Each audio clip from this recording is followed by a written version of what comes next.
We just finished up the closing supplication about restoring God's presence to Zion, to Zion, birachmim, only with mercy. Without mercy, it's not going to happen. As we had mentioned, mercy multiple times in Shema Kolenu, and all the other blessings before Shema Kolenu, which is an all-encompassing blessing. The word rachmim, or reiterating various phraseology regarding to the attribute of mercy, it's not. But in Shema Kolenu, that we're asking God to be attentive to our voices. I mean, everything that we had said until this moment, we say, Chus v'rachim oleinu, have great mercy upon us.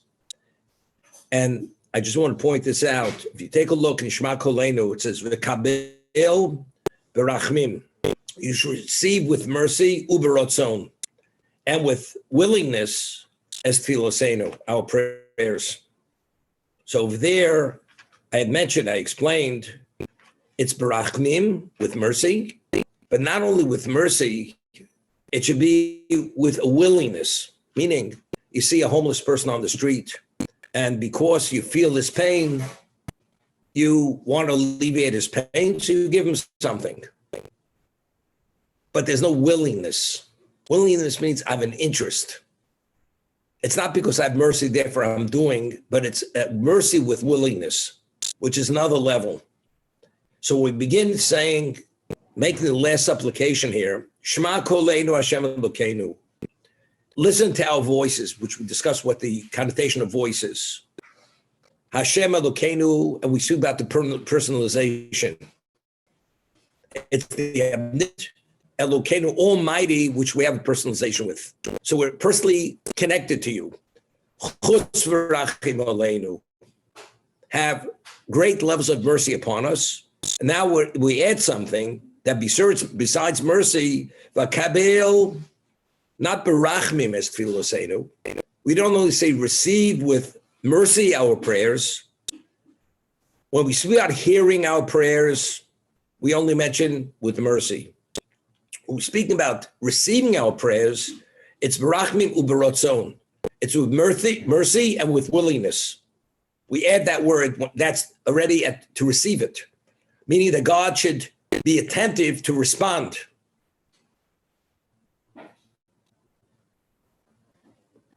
And when we conclude the bracha, again, when we speak about Shomea, Ki ato shomea tfilas amcho Yisrael berachmim, because you listen to the supplication of your people Israel berachmim, with mercy. Doesn't mention the word rotzon.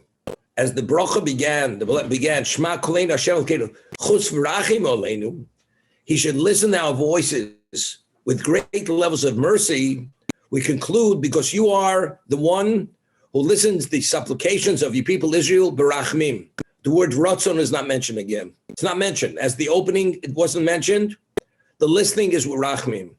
When we speak about the intentiveness to respond, we speak about berachmim uberotzon, with mercy and with willingness. That means there's an interest, which is more than just mercy.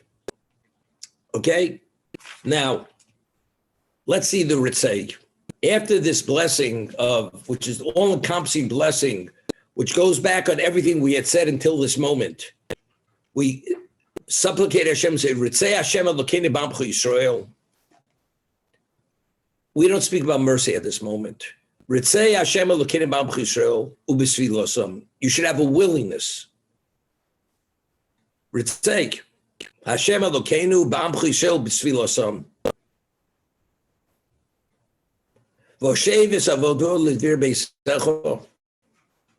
And restore your service to your sanctuary in your house, V'ishe Yisrael, and the sacrifices of the Jewish people, usfilosam, and their prayers. Now we're adding a word, bi'ahava, with love. Now we're adding the word love. Until now, love wasn't mentioned. we mentioned mercy, we mentioned rotzon, willingness. Now we're saying you should accept our sacrifices, our burnt offerings, and their supplications. This is all encompassing. That when you receive it with willingness, it's baratzon. It's with love. The willingness, the receiving with willingness should be due to your love for us. It's another level. Until now, it wasn't mentioned, Ba'avo. We had Rachmi, mercy. Because of mercy, you willingly accept our tefillah. That was in the previous blessing. Here we're saying it starts ba'avos kabel baratzon. We're asking Hashem to receive our supplications, our sacrifices, willingness due to your love. It should be rooted in your love for us. And as a result of this, and therefore will be always with a willingness continuously the service of Yisrael, your people. Once love comes into play. Love is something which is, and we're speaking about over here, we spoke about the two types of love. There's love which is contingent on certain things, and there's love which is unconditional love. God's love for the Jewish people is unconditional love. So if it's unconditional love, and we say you should receive it ba'ava, with love, you should receive with willingness. That's the basis for the willingness, is the love. And as a result of that, see the ratzon tomit, so therefore that willingness will be continuous. So the service of Jewish people will continuously be accepted willingly. Not just with mercy, but with a willingness, with an interest, due to the love that God loves us. In the whole Amidah, until this point, only once was the word love mentioned before. In the opening blessings of the Amidah, which were not supplications, they were just statements. The first blessing, which is known as the blessing of the patriarchs. Over there, what do we say? Umevi goel livnei bneihem. He will bring the Redeemer to the children, to their descendants. Laman Shmo, for the sake of his name, Ba'avo. He will bring it due to love. That's the only other time in the Amidah that the word Ava is mentioned, until this point. So we open, although this is not supplications, it's just a statement. We're identifying who's God. He's great, he's powerful, he's awesome, he's exalted, he does good acts of kindness. He is the master over everything. He remembers the kindness of the merit of the patriarchs. However, when those merits are going to be depleted and we have no worthiness to continue, then maybe Goel Livnei Bneihem. He brings the Redeemer, which is Mashiach, to their descendants for the sake of his name. But when he brings for the sake of his name, it's connected to his love, ba'avo, with love. It's not because he has no choice. So that would be, he's doing it because he has no choice, but it's ba'avo. He does it with love. I'll give you an example. You give your child every opportunity. And your child, after everything is done, does not succeed. But you want to do for your child. What do you want to do for your child? Because you love your child. So when the merits of the patriarchs are depleted and exhausted, he brings the Redeemer. Because we don't have sufficient worthiness to continue that God should will this existence. So ultimately brings the Redeemer, and there's no longer challenges. As we mentioned many times, all evil is expunged from existence. And there's no challenge, there's no choice any longer. So why does he bring him Laman Shmo? For the sake of his name? Then now it's time that his name should be glorified and recognized by all mankind for who he is. But when he does that, it's not for his sake, it's for our sake, Ba'avo, due to his love that he has for us. That's why he's doing it. Now again, when we're supplicating, said that you should be willingly put us in a willing state your people, our prayers, restore the service, the sacrifices, the supplications.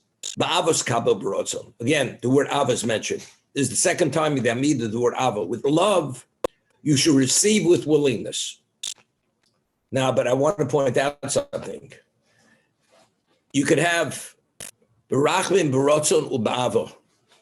You have Rachmin, mercy, willingness, and with love. Here, what precipitated the willingness is the love. I have mercy, and I have an interest. I have a willingness, and then the third thing is the love. No, but here, what precipitated the willingness? It's the love. That's what it's rooted in.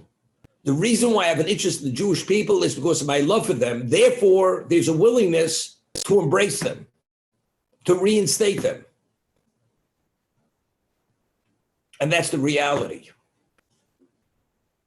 We find that the blessing prior to the Shema, it concludes, Baruch atah Hashem, habocher ba'amo Yisrael ba'ahavo. He chose the Jewish people with love. At Sinai, he chose us with love. We don't say just habocher ba'amo Yisrael. He chose the Jewish people to be his chosen people. That we became the holy people, the holy nation, the kingly, priestly nation. But what was the basis for taking us as his people? In what context? Habocher ba'amo Yisrael ba'avo. On the regalim, on the festivals, what do we say? Ato v'chartonu mikol ha'amim. We just said it on Pesach, on the festivals. The Amidah. Ato v'chartonu mikol ha'amim. What follows? Ahavto osanu. You loved us. V'ratzisa banu. And you had a desire for us. So again, why did he choose us from all the nations? Ato v'chartonu mikol ha'amim. You chose us among all the nations. The 70 nations. He chose us. Ahavto osanu. Because he loved us. It was even more than he loved us. Ratzisa banu. You had a desire for us. Because only you understand that the objective of creation could only be addressed only by the Jewish people. Therefore, God left no stone unturned to put us in an understanding, in a setting. And as I pointed out, that when we stand at Sinai and God offers us the Torah, which the whole world rejected, we don't only say what's in it and we like what we hear, but rather we accept unequivocally. That was the level of relationship, understanding we had of God, that God didn't even have to tell us what it was all about. God just had to make the offer. Do you want my Torah? Nasa v'nishma. The extent of what it is irrelevant. What it is, it's irrelevant. It's your will, we're ready to do it. That's Nasa v'nishma. But why were we at that level? So I explained. Because prior to Sinai, we had an experience at the sea. And we saw the sea closing, and we saw the miracles of the sea, which is the question how many miracles we saw, whether it was 50, 200, 250. We saw God's kingship. God allowed us to be privy to see his kingship that even Yechezkel, the prophet, didn't see.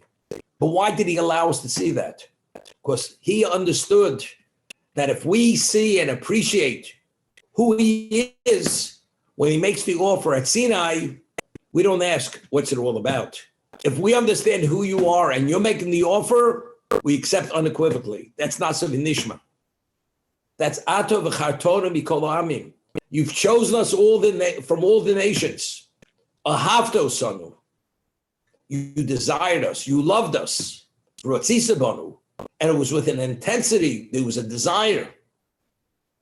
The shonos. And you elevated us among all the nations. And you brought us close, our king, to your service. That's what happened at Sinai. So we see there's an innate love and willingness and desire between God and us. Therefore, we're calling on that relationship.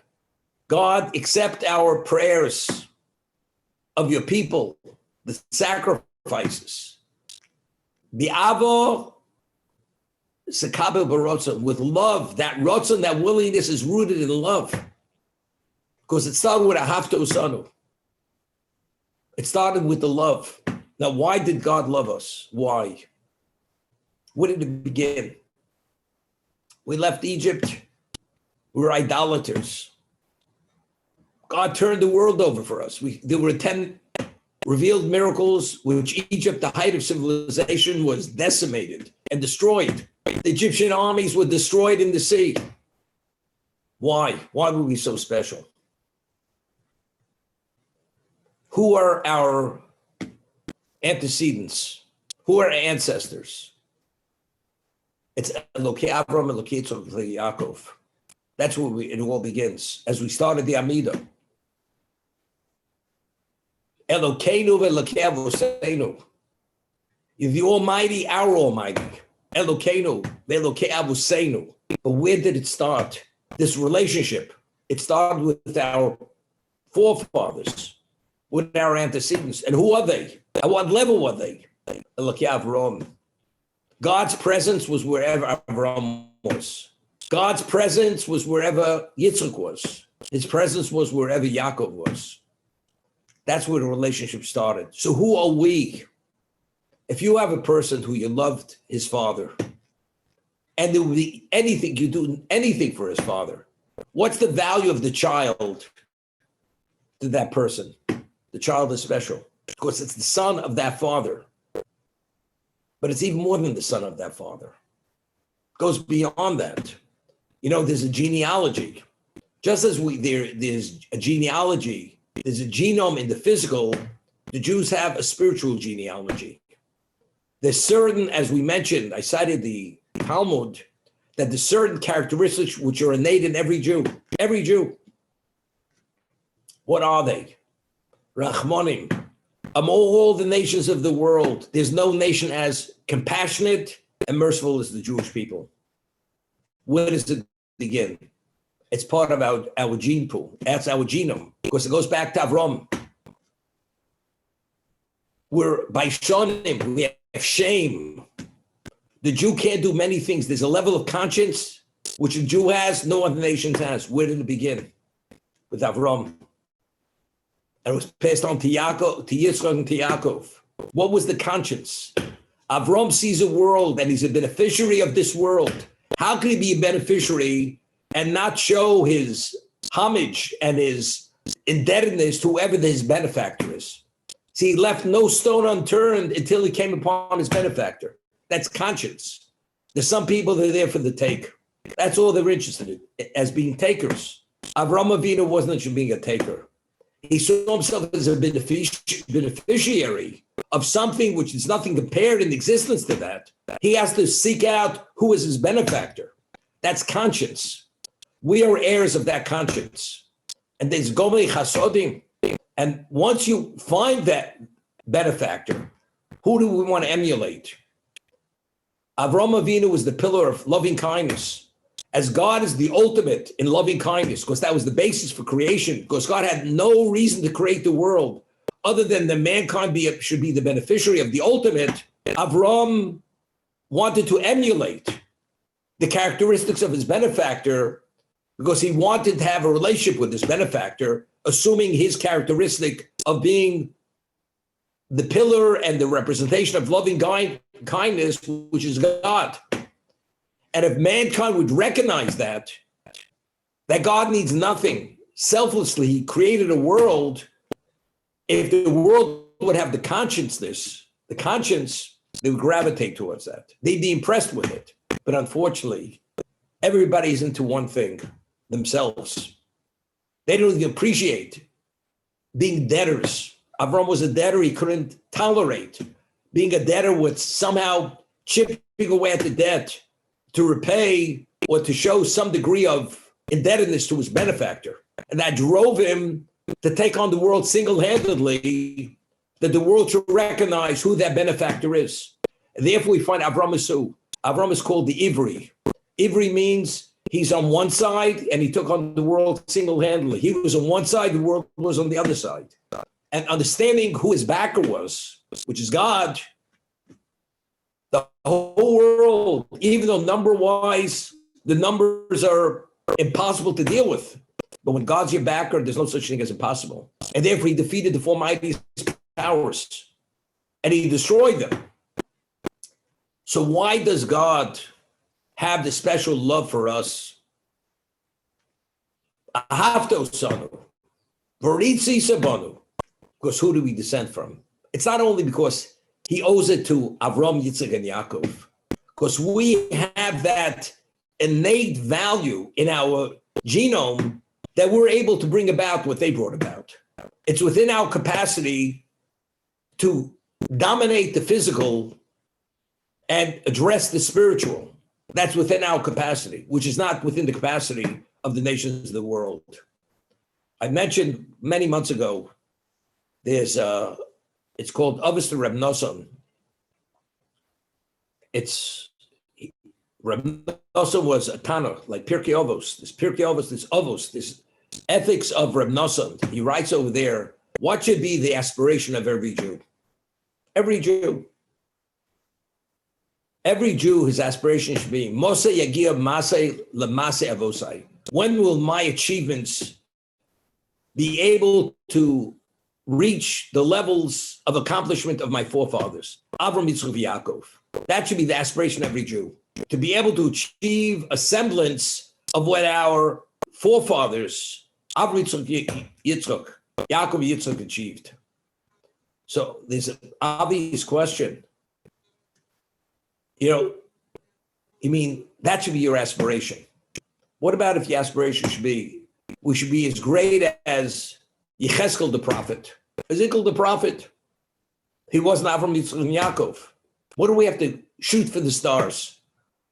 Our aspiration should be as much as we should be Hillel the elder. We should be Rambam. That should be the aspiration of every Jew, to be like Maimonides, who was the greatest of the earlier decisors. No, we shoot for the stars. So what the answer is, because the further you shoot, the closer you get. So your level of accomplishment is greater. But that's not the end. That's definitely not correct. Who are we? Our genome is not Rambam, it's not Hillel, and it's not Yecheskel the prophet. The spiritual profile of the genealogy of every Jew is Avram, Yitzchak, and Yaakov. That's the fabric of who we are. That's embedded in our souls. As a result of that, understanding who they were and what they contributed and what they created. So knowing who we are and what we possess, what should our aspiration be? What will our actions meet a level of accomplishment similar that has a semblance of who they were? Because factually, we are an extract of them. We are part of them. Because our capacity, as I mentioned, Rachmanim, we have mercy and compassion. We have conscience. We do acts of loving kindness. And there's no nation in the world that does loving kindness the way the Jew, whether he's secular, religious, mediocre, whatever it is, that it's embedded in our being. That proves factually that we are a reflection of who they were. So what should our aspiration be? To be as they were. All these other great individuals have nothing to do with us. They have to be Jews as we are, but they have the same profile, genetic profile as we have. Therefore, Reb Nosson says, what should the aspiration of every Jew be? When will my actions, my accomplishments achieve to some degree what Avram, Yitzchak, and Yaakov achieved? Now we understand what the Ava is. Who are we? When it's not only God remembers the patriarchs, and therefore we are the descendants. We find that Sarah Imenu, Sarah, our matriarch, she was barren for many years. And then she was a beautiful woman. She's one of the most beautiful women who ever lived. And Avram went to the Philistine community, and the king had taken her. And soon afterwards, it became known she was pregnant. So what do you think people said? They married all these years. She never conceived. And all of a sudden, she spends one night with Avimelech, the Philistine king, and she's expecting a child. It must be the child of Avimelech, this heathen. It's not Avram's child. What does God do? God causes that when Yitzchak was born, his facial features were identical to his father. Yitzchak looked identically as his father. It was impossible to say, even to consider that. Yitzchak, and that's why the Torah tells us, Avram Hulid is Yitzchak, that when you looked at Yitzchak, you knew clearly, beyond any doubt, who fathered Yitzchak. It was Avram. And due to this issue, what happened, people were not able, when Yitzchak became an adult, people couldn't discern between Avram and Yitzchak. Because until that time, the whole aging process didn't exist in existence. And Avram prayed to Hashem, he should introduce aging, that people should be able to discern between himself and his son. So people understood, this is Avram, this is Yitzchak. But before Hashem responded and introduced aging, literally, you could not discern between Yitzchak and Avram. When they meet Yitzchak, the Talmud says they would say, Master Avram. And when they meet Avram, they say, Master Yitzchak. As a result of that, but it was beyond any doubt. So when Hashem looks at every Jew, what does he see? He sees the profile of Avram, Yitzchak, and Yaakov. He sees that in us. It's not because we're their children, because we have what they had. We have that same potential. We have that same ability to bring about something similar to what they had. And that's the reason why the Talmud tells us, Yisrael al pi shechota Yisraelu, a Jew, God forbid, even if he becomes an apostate, he's literally off the cliff. As long as he's alive, he has a chance to come back. He's still a Jew. That doesn't change the reality. Because the fabric of his spirituality is the same. The soul is the same soul. It's a Jewish soul. That Jewish soul has a potential similar, which has a semblance of Avraham, Yitzchak, and Yaakov. Therefore, it's Atov v'charton mikol ha'amin. You chose us among all the nations. Ahavtos sanu. You loved us. Why? Because when he saw us, he saw Avraham, Yitzchak, and Yaakov. And as he loved them, because they gave meaning and value to existence, we continue to give value to this existence because we have that same ability, that same capacity to bring about the same result, regardless of where you're at.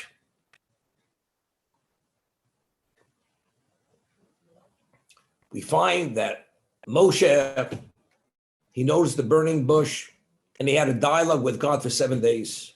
And Moshe said a number of things which were not acceptable. We find that he became a leper for a moment.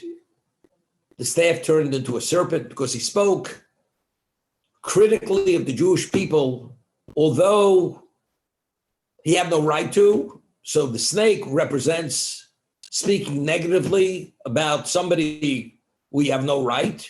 And when God said, put your hand into your chest area, when he took his hand out, it was leprous. He put it back, you recovered. So God says to Avram, to Moshe Rabbeinu, at the burning bush, proof of what I'm telling you will be when they will serve me on that mountain. Take a look in the Torah. God says, proof will be when they will serve me on that mountain, meaning Sinai.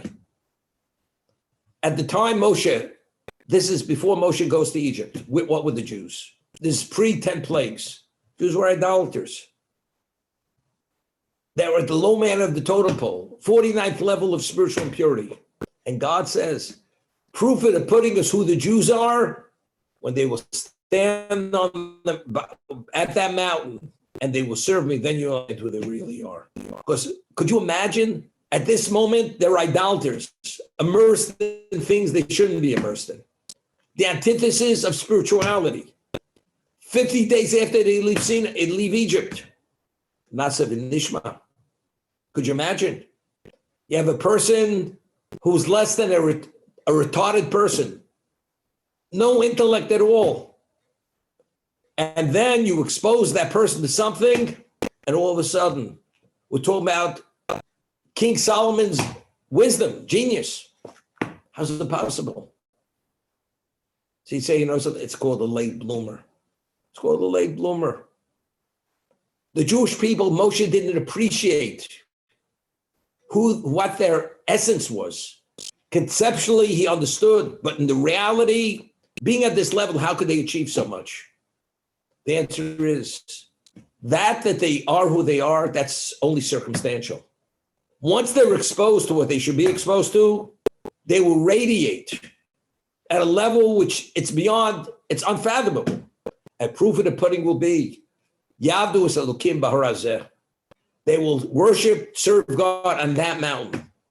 Then you'll understand who they are. Therefore, you can't speak pejoratively or critically of them, because now it's only purely circumstance, but ultimately, you'll know who they are, but you have to wait till 50 days after they leave Egypt, where they had this ascent, which is not to believe to what degree we ascended in 50 days. But how? The answer is, Mevi Goel Livnei V'neihem Laman Shmo Ba'avo. He brings the Redeemer to their descendants for the sake of his name with love, because we are, and we have that ability, we have that capacity, and he has the love for us because we are the patriarchs' descendants, but even more than that, we have the capacity and we have the genome, we have the soul, which reflects whatever they were. And every Jew has to understand this. And you only understand who you are when you engage in certain things. I'll give you an example. You have a computer, and you have so much about a computer. You're totally computer illiterate. And then after you start be taught, studying how the computer functions, and you start putting in information, and you take information out of it, and you have the computer process it until you become really good at it. You become an expert, and you're able to process information that you can't believe. So the more you go into that computer and you understand how it functions, and you're a beneficiary of that computer, you become so indebted to it, so occupied with it, because you see its value. The Jew has a soul which is unlimited. It's dormant. It has to be activated. You have to have the passcode, the password. How do you activate that soul? How do you activate the spirituality of the Jew? It's only through Torah. The study of Torah and the observance of mitzvos. That's the only way you do it. Otherwise, it's totally locked down, it's shut down. But the moment you start coaxing it, and start stoking it, and start allowing yourself to be infused with it and touched by it, all of a sudden the soul, you begin sensing what your soul is. You begin sensing things that you never realized, what you weren't aware of. And it's amazing. If I would have known this, I would have been here 60 years ago. I wouldn't have wasted my time with other things, thinking that they had value, understanding what value really is. But that's only because that is the Jewish soul.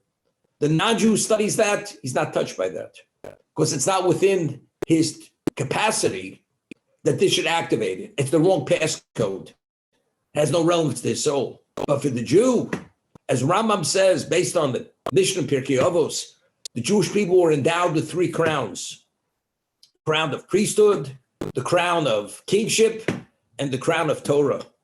The crown of priesthood was given to Aaron and his descendants.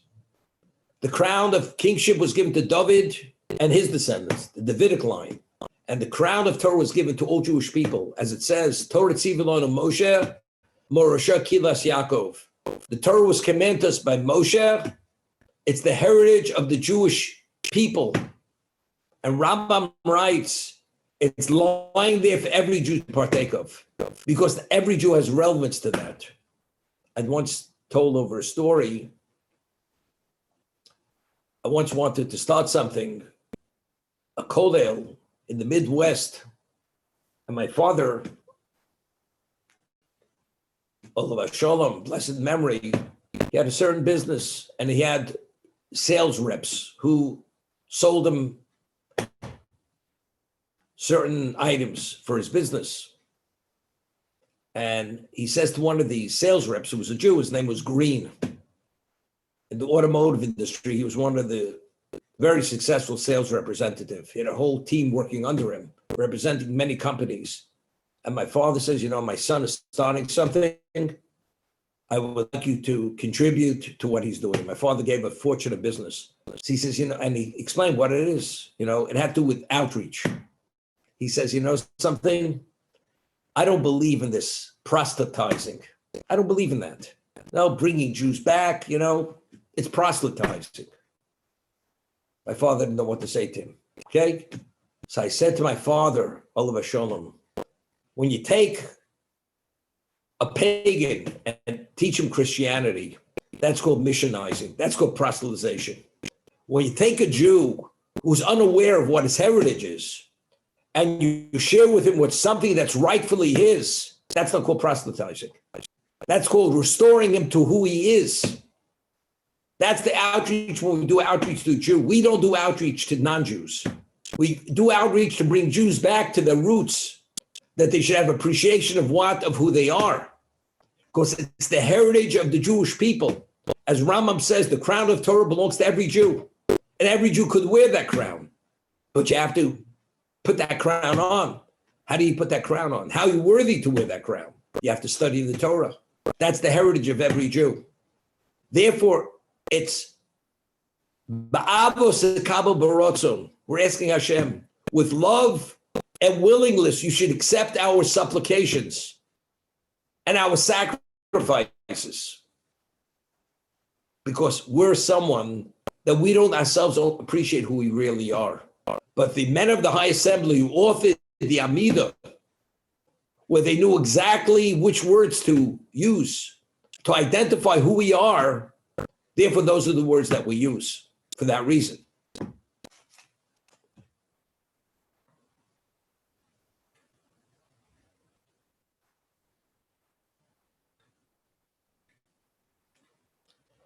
There's an expression that if you'd only appreciate what you have, you'd see it differently. In our day and age, we raise children. We live in a very affluent society. Parents give endlessly to their children if they could. So the child doesn't appreciate the value of what the parent provides. And therefore, there used to be an expression, you don't understand the value of the dollar. There used to be an expression when we grew up, people think money grows on trees. Kids believe money grew on trees. Money doesn't grow on trees. You have to work, you have to earn that dollar. But if you receive the dollar without that effort, without the toil, one doesn't appreciate the value of the dollar. That's what it is. You have to appreciate it. If we would only appreciate who we are, what we are, we'd see ourselves differently. If we would only understand the value of doing one mitzvah, we read in Pirkei Avos, you can read it from today, you study forever. But if you can't internalize it, you're not touched by it. If we read in Pirkei Avos that doing one mitzvah, there's not enough years and time in this life to compensate you for one mitzvah. When you put that one penny in the tzedakah box, when you do a mitzvah of charity. So what is the innate value? And we say, Talmud Torah Keneged Kulam, that the study of Torah, one word of Torah, is the equivalent of all 613 commandments.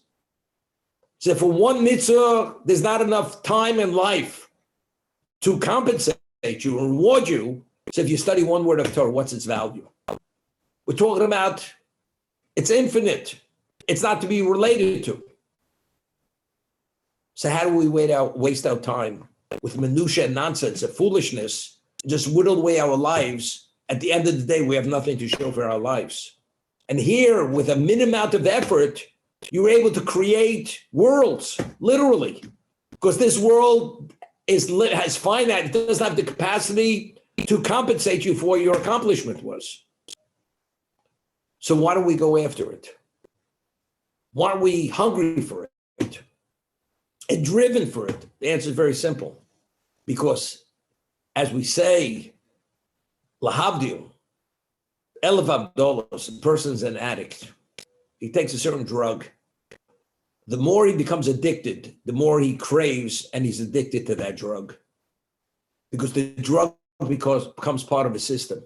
But that's a foreign substance. The system of a Jew, his essence is his spirituality. You have to infuse your essence with that infusion which activates your spirituality. The more you engage, the more you crave, the more you want, the more you're driven to bring about more of the same. And that's the whole concept of mitzvah goreres mitzvah. You do one mitzvah, it encourages another mitzvah. And it builds and it creates a momentum. It's a drive. I was reading recently, there's a commentator in Pirkei Avos by Rav Chaim Volozhiner, who was the closest student of the Vilna Gaon. He writes, based on the Zohar, that when a Jew has in mind even to do a mitzvah, you haven't yet done it, immediately you activate an energy that comes from heaven and engulfs the Jew to give him the momentum to be able to carry through. Because very often we will do things and then just peters out. So, but if you have an interest to do a mitzvah sincerely, that energy is activated and immediately you're engulfed with this feeling and this energy to do the mitzvah. And when you actually conclude the mitzvah, the energy is so overwhelming, you're engulfed by it, and the majority of that energy leaves this existence and it's put into a location which is one's world to come. But there's always a residue of that energy that remains with the person to encourage the person to do more of the same. And that's the concept of mitzvah goreres mitzvah. So the more you do, the more you want. You have literally a storehouse of this energy continuously touching the person, which continuously motivates you to do more and more. There's a story, Moshe Feinstein, Zechat Tzarech Livrocha, I've mentioned his name many times. He was he passed away about 35 years ago. He was the leading decider in the world. He was a man who reviewed the Talmud 400 times. He had the whole Torah on his fingertips. He was a little man, but he was a giant. And his relation between man and his fellow, anybody who did any acts of loving kindness, they would pale in his presence, even in that area. His humility was something astounding. That's who he was. And a nephew who lived in Israel, who was also his brother's son, who was a leading Torah sage in Israel. And Rav Moshe Feinstein calls his nephew and he says, I would like to drink a l'chaim with you over a glass of wine. He told his nephew, take a glass of wine, and together they drink a l'chaim over the phone. He'll drink his in Israel, he'll drink his here in New York City on the Lower East Side where he lived. So his nephew asked him, why are we drinking l'chaim? He says, I just finished the Talmud. That's what he tells his nephew. So I'm drinking l'chaim to celebrate. I just finished the Talmud. So his nephew says to him, if I would drink l'chaim every time you finish the Talmud, I'd become an alcoholic. That's how many times you finish the Talmud. You know what I mean? You know what that means? Every Thursday night, there's a tractate. It's called Tractate Shabbos. It has over 150 pages. Rav Moshe Feinstein would start studying it 3 o'clock in the morning Thursday night, and by Shabbos, he'd be finished with the tractate. Shabbos. He did this 52 times a year, and he lived till the age of 95. So how many times did he study Tractate Shabbos? 52 times a year. He did it with many tractates. I'm not even talking about the Talmud in its entirety, but there were certain tractates he could have studied thousands of times during his lifetime. But how could a person be so committed not to waste a moment, that every moment is so precious that you don't want to whittle away for nothing? The answer is because he was able to tune in and sense the innate value of every moment, that every moment has infinite value. Because he invested properly, the return is limitless. But that's only because he engaged to such a degree and he had that sanctification and he had that mentoring and he had that special genome of spirituality, that special soul. Therefore, he was able to embrace it the way he embraced it. There's an expression in the Talmud, in the Midrash, tzaddik goes ever HaKadosh Baruch Hu mekayim, that when a tzaddik issues a decree, God fulfills the decree of the tzaddik. I'll give you an example. A person, God forbid, has a problem, financial problem, health problem, and you pray and you go to the doctor, and the doctor says, the only one who can help you is God himself. You got to pray to God. So the person's truly a believing person. What does he do? He tries to seek out a person who's a great tzaddik, a devoutly righteous person, to receive a blessing from that person for his problem, and that person should pray for him. Look, you're praying, he prays. You're a Jew, he's a Jew. And the doctor says it's out of the realm of a natural recovery. Modern medicine cannot help you. So if you can't help, how does this rabbi help? The man can't even read a prescription, can't issue a prescription, but yet he could bring about a recovery. How does it work? Based on a verse, the Midrash tells us, tzaddik goes over HaKadosh Baruch Hu mekayim. God, why is a person ill? Everything in existence is due to God's willing to be as it is. But when the tzaddik decrees differently, God is willing to submit to the decree of the tzaddik. And he changes nature because the tzaddik wants it to be so. That's why you go to the tzaddik, who's that special person who's beloved to God in the most special way. And when he says something, things change. We just lost a holy person just a few weeks ago.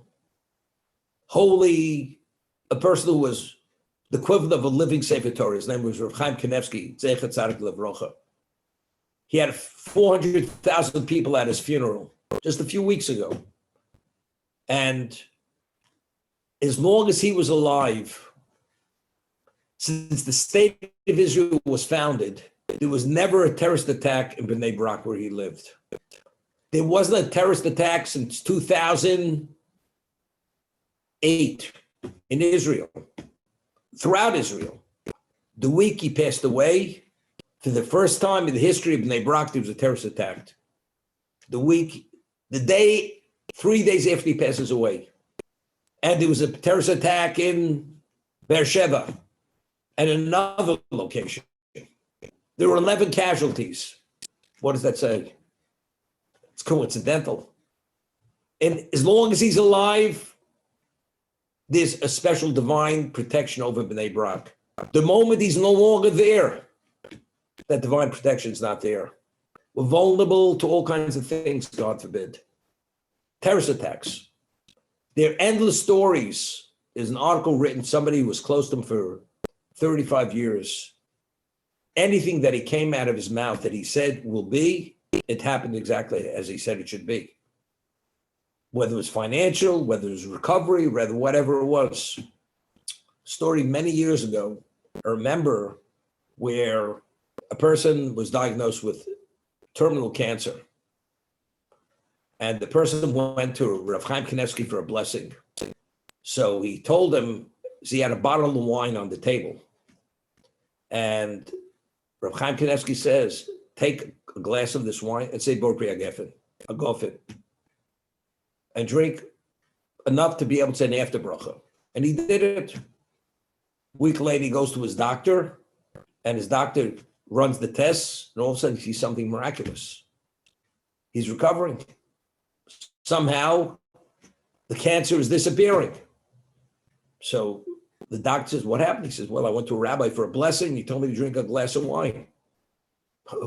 Maybe it's some kind of modern day medicine that's able to destroy the cancer cells. It's like the cocktail. God forbid they give a person who has cancer. So he goes back to find out what exactly was that wine. it was known Rav Chaim Kanevsky every year made a siyum, completed the Torah's entirety.